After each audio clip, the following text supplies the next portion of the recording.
Serious concerns about the safety of Christians and churches in the aftermath of deadly Minneapolis church shooting. Over the last several years, the Family Research Council has been documenting acts of hostility against churches in the United States. What they found shocking. Total of 420 documented attacks between January 2018 and September of 2022. But look at 2023, major spike, more than double the attacks that occurred in the previous 4 years. Joe Biden's regime systematically targeted Catholics, with the FBI even trying to infiltrate the church. The House confirmed the hostility in a report entitled "The FBI's Breach of Religious Freedom, the Weaponization of Law Enforcement Against Catholic Americans." Let's bring in our panel. Pastor at St. Joseph's in New York City, Father Gerald Murray, and President and founder of the Family Research Council, Tony Perkins. Gentlemen, welcome to you both. Father, I want to begin with you. As the nation has been rightly focused on increased attacks against Jews in this country, it seems the open hostility resulting in barbaric acts of violence against Catholics seems to be largely underreported. Your thoughts, sir?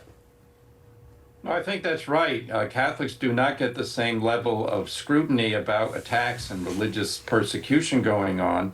And, our eyes were opened just a couple of days ago with that attack at the Catholic parish of the Annunciation up in Minnesota. It's absolutely terrible that people would think that the house of God is a place where they can make political points, carry out sadistic and diabolical violence. We need to respond to this, and the country has to do something. You mentioned that FBI report. It was shocking. Not only did the FBI try to infiltrate Catholic Church, they also lied about it after the fact. So we're in a very serious position. The government has not done its job, and in fact, the government now, in the new administration, is bringing all this forward. Tony, as a devout Catholic, I can't thank you enough for detailing the data on this apparent concerted attack on Catholics. Is the Trump administration doing enough to address this issue in your view, sir?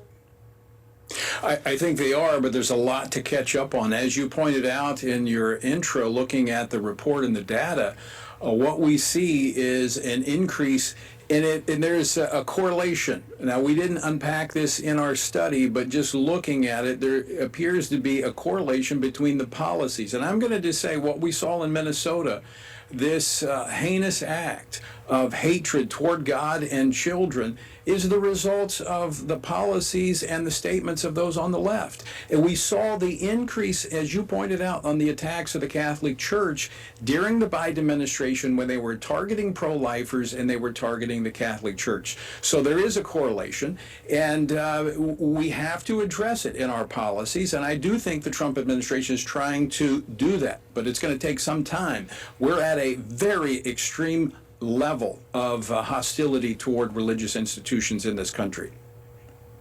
Indeed, all directed, I believe, for political concerns. Father, the left, on top of attacking us physically, they've been attacking our prayers to the Almighty Father, prayers that give us guidance and vision to solve problems.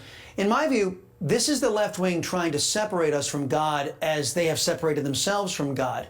What's your read on it, Father? Yes, it's really terrible when political officials, people on the left, on the political liberal side, treat religion as an interference in civic order. So when people want to pray, this is somehow a behavior that's reprehensible.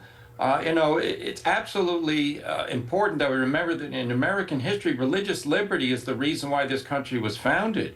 And, I reflect, we begin every session of Congress with prayer.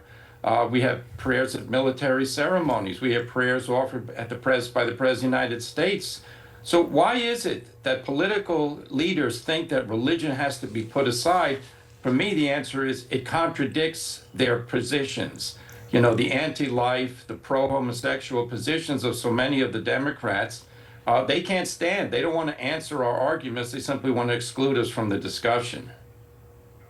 And they know that our God gives us strength, and they want to weaken us, and that's exactly, I believe, their MO.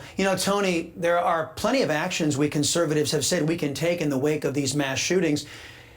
We've tried it the Democrats' way for all these years, all of their regulations, all of their demonization, all of their kookery, anti-self-defense schemes lead to just more mass shootings. Isn't it time we tried it our way, since the left wing is already a proven failure in America? Well, Chris, that's a great statement. When you look at this case in Minnesota, in Minneapolis, very similar to what we saw in Nashville, this is a transgender individual who committed this crime. Instead of treating the symptoms of these acts of violence, we need to look at the underlying causes of this. And this is in a state where just on Monday, the governor was bragging, Tim Walz was bragging about the fact that they're a state that promotes transgenderism. What is it that, in terms of the treatments, this so-called gender-affirming treatment, that might be escalating this type of violence?